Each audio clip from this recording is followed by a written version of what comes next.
Sa pumili na scent card, ito ang inyong reading. Tingnan natin kung ano mensahe ng Panginoon para sa inyo.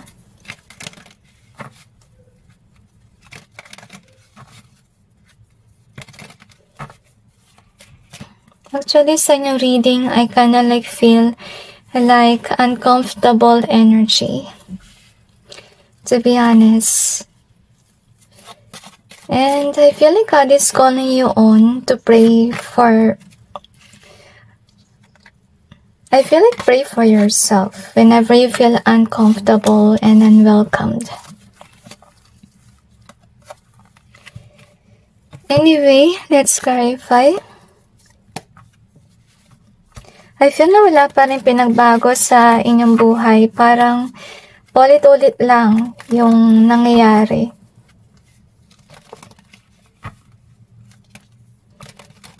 I feel like you could be somebody na naiinip na gusto mo ng pagbabago. Parang feeling mo ang tagal ng panahon, ng oras. Okay, at I feel na gusto sabihin ng Panginoon na huwag kang mag-alala, focus ka lang sa iyong work. Baka naman kasi guys, na on alignment na yung mga meron sa iyong buhay. And that's the reason why, paulit-ulit na lang, pero hindi ko naman nakikita dito na may masama sa ginagawa mo. Kasi kung may masama sa ginagawa mo guys, edi sana you are forced on to actually be pushed away from that what do you call this, hamster wheel, okay? So anyway, we have this one. So gusto sabihin ng Panginoon na yun nga, dapat maging masaya ka kasi you do have this job. At saka kung anong trabaho mo, it will actually reach this thing na maging successful ka. So maybe, inisip mo na hindi mo pa ito na-receive. You're kinda like depressed kasi nawala yung sa expectation mo. Pero gusto sabihin ng Panginoon na you need to be happy, you need to be grateful on whatever that you have. At saka, kaya hindi pa yan naging ganito, guys. Kasi maybe you're just starting out. Okay, so, to be honest with you, yung gusto sabihin ng Panginoon na huwag kayong umalis doon sa, let's say, yung balak nyong iwanan. Kasi first of all, I kinda feel na may darating din na timing na mapapansin ng tao yung gawa mo. Kaya huwag mo i-give up yan. Okay? Kaya mo mag-grow, to be honest with you. So, anyway, with the memory being here, so, I kinda feel to siguro yung feeling mo na kung ano man yung ini-start mo, it will just be a memory kasi hindi naman siya nagbe-bloom. To siguro nasa isipan mo. Pero remember, remind yourself, you're just starting out. Okay, so syempre kapag nag-i-start ka pa lang, di naman lahat ng tao makakaalam ng negosyo mo, diba? Ng ginagawa mong trabaho. So meron talagang timing for blooming, right? So anyway, gusto sabihin ng Panginoon na wag mong i-ignore itong, pinagkalob sa'yo ng Panginoon na let's say negosyo or kung ano man ang focus mo. To be honest, okay? Kasi I kinda feel here na ito yung nangyayari na binabalak mo na ng magbago ng trabaho, magbago ng negosyo. Okay? At yun din yung dahilan guys kung bakit hindi nag-grow yung mga bagay na sinisimulan mo kasi iniiwanan mo. Hindi ka nag-aantay na ito ay lumago someday. At saka, kung sakaling mo napapansin mo na ganito yung negosyo mo hindi napapansin, I think what you need to do here is, to actually have a good advertising. Okay? Yun yung madalas na nakalimutan natin. Nakala natin nag-post na tayo, may kilala na. Hindi ganun yun. You really have to put yourself out there. Like example, kung about to sa pagdinegosyo, papansin mo na hindi napapansin, edi maghanap ka ng event online. Tapos, yung gawin mo, umattend ka ng event, mamuhunan ka. Oo, sa umpisa mapapagastos ka, but it's part of advertising. And once that people went to that event and see your products, give your, business card, para puntahan nila kung let's say yung Shopee account, Lazada, kung ano man yan, at para na rin magkaroon ka ng orders doon, lalo na kung wala kang star. Diba? Or wala kang rating dun sa apps. So, yun dapat mong gawin. Gumawa ka ng means. Mag-effort ka. Diba? Para makilala ka. Hindi yung pwedeng ganito na wala lang. Paano ka makikilala ng mga tao? Diba? So, yun nga, kung gusto mong talagang makilala yung produkto mo, then you have to go out there. If ever you don't have yet money for that, and then masasuggest ko lang talaga sa inyo guys, na if ever you do have a job na talagang hindi negosyo, yung trabaho talaga na something that's stable, then use that to save money, kasi hindi biro rin yung presyo ng events, honestly speaking. Pwede rin naman na magsimula ka sa kapitbahay, diba? Na magbenta ka, let's say, ng mga kakanin at kung ano. And anyway, let's see what else do we have here. So, yung gusto sabihin ng Panginoon din na huwag kang masyadong mag-alala, kasi ito rin siguro yung dahilan guys kung bakit ayaw mo magpunta ng events, diba? Or gusto mo lang lagi na naka-introvert ka na ganito. Okay, so sorry, mali pala, ng introvert ka na ganito, diba? So, gusto sabihin ng Panginoon na hindi naman forever na dapat kang ganito. Dapat, you need to learn how to be like this, how to have that confidence with regards to your work, with regards to your products, kasi first of all, pinaghirapan mo yan gawin. Hindi ko naman nakita dito na kung yung ginagawa mo ay mali, diba? So, we have the love and curse. So, I kinda like feel with regards to this one, siguro ito yung parang iniisip mo na kapag magpo-post ka, baka may mag-curse at kung ano man. So, gusto sabihin ng Panginoon, huwag mong isipin to. Isipin mo na may mga tao magkakagusto na yung produkto.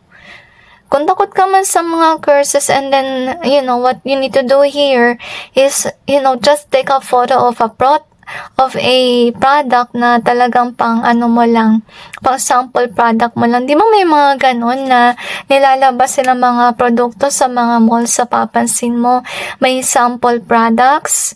Maganon ka na lang na sample product, ang may benta yung pinopost mo para kung sakali man ma-curse, hindi maapektuhan yung iba mong produkto. Okay? So, we have this sent card, okay? So, gusto sabihin ng Panginoon na, someday, whatever you have, like this business, okay, that you see here, maggugulo yan, magbubulong yan. And feel ko, iba talaga sa inyo, kung di pa kilala yung produkto nyo, you really have to go out there, ipresenta nyo sa mundo yung iyong produkto. Okay?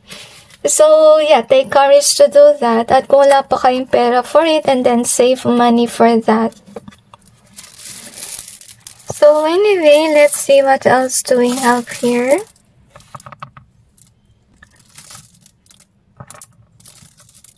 So, we have the use.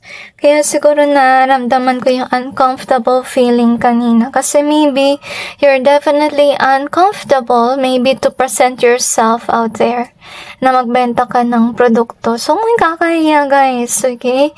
Kasi parte yan ng iyong pinili na pagnenegosyo. So, we have the keep in either way. So, yun nga, nagdadalawang isip na kayo kung ikikip nyo ba yung iyong negosyo. Pero based on yung reading na sinasabihan ka ng Panginoon na ikip mo yan, yung kailangan mo lang gawin dito is i-analyze mo kung paano din siya magbe-bloom. Ipakilala mo pa sa iba yung iyong produkto. Okay, so we have the poor in either way, and we also have the sun in either way. So siguro hindi ka na rin masaya sa iyong negosyo, kaya you're thinking of letting it go. So we got our sense of taste has changed. So ito yung nabanggit ng Panginoon na kapag may sinimulan ka, gusto mo magsimula muli, iwanan yung dati mong negosyo, or pwede rin, let's say, yung social media. Gusto sabihin ng Panginoon na wag ganyan yung mindset mo kasi,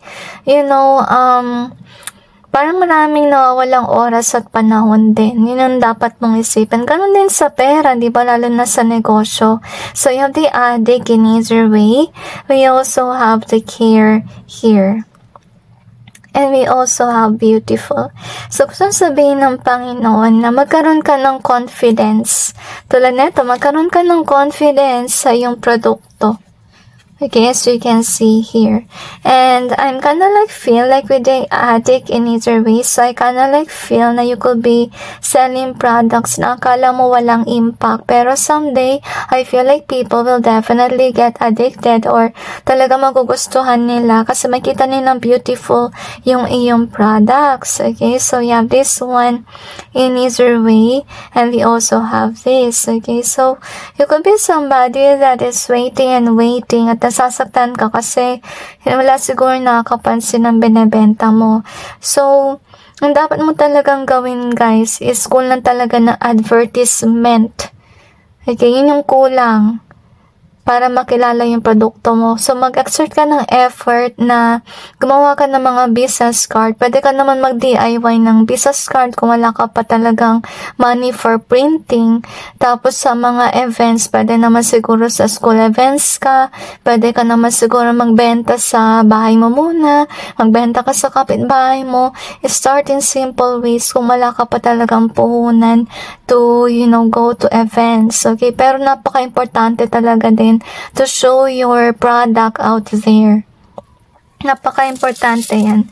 Kasi parte yan ng advertising, guys. Okay? So, anyway, let's see what we have here. So, umpisa lang naman mag-asos ng ganyan.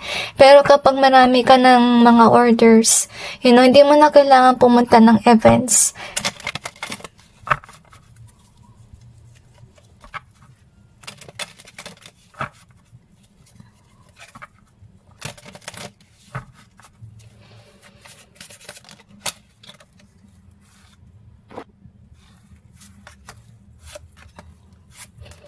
Maganda yung mga cards. Yun nga lang, nawawalan ka na ng gana kasi siguro, nagastos ka pero walang dumating na money.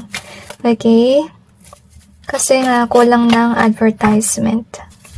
So, ito yung gusto sabihin ng Panginoon. Kasi siguro balak mo na mag-give up balak mo nang humanap muli ng negosyo or ng trabaho, kung ano man yan. Pero gusto sabihin ng Panginoon na huwag ka na maghanap muli ng iba. So mag-focus ka kung anong meron sa'yo sa ngayon. As you can see, kasi comfortable ka nang gawin yun. Okay, nasanay ka na, alam mo nang gawin. So bakit ka pa maghahanap ng iba? Okay? So, gusto sabihin ng Panginoon, yun nga, kailangan mo na ilabas. I forgot kung anong tawag nun sa marketing, word of mouth. Yata, yun yung ibig sabihin nato na ipakalat mo yung iyong produkto sa, sa advertisement, social media. Pwede rin sa events, diba? And then, once marami nang bumili, once marami nang makaalam, dati na yung biyaya, yung talagang mag-earn ka. So, ngayon talaga, walang dumarating kasi nga hindi kilala ng mga tao. So, how will they know? How will they have passion to buy your stuff? So, what you need to do here is that you need to go to an event or pumunta ka sa lugar kung saan pwede mong ipakilala yung iyong produkto. At by doing that, may mga taong makakapansin nun. Because with the star being here, ibig sabihin lang nun kung ano man yung negosyo mo, yung trabaho mo, is definitely destined for you. Yun nga lang, with the sun in reverse, hindi ka masaya kasi you're not seeing any results, which is sad, okay? So, gusto sabihin ng Panginoon na sana dumating muli yung passion mo sa paggawa ng mga produkto, sa yung negosyo, at saka dapat mo rin isipin, mag-problem solving ka kung yung dapat mong gawin. Kung let's say, mali din sa produkto mo and so on na pwede mong baguhin, hindi yung pwedeng nag-fail lang yung sa isa, hindi na umangat yung isa, doon ka uli sa isa, di ganun din. hindi mo na naman ipropromote yan, wala na naman makakakilala, so paano yun, diba? So, yung dapat ang pag-aralan dito is how to actually show to people kung ano yung ginagawa mo, diba? Para makilala. It's risky at first, pero kapag nakilala na marami nang pupunta dyan sa iyong page or kung ano man yan. So, good luck guys sa iyong pagnenegosyo. So, sana itong reading na to ay makatulong at saka God bless every one of you.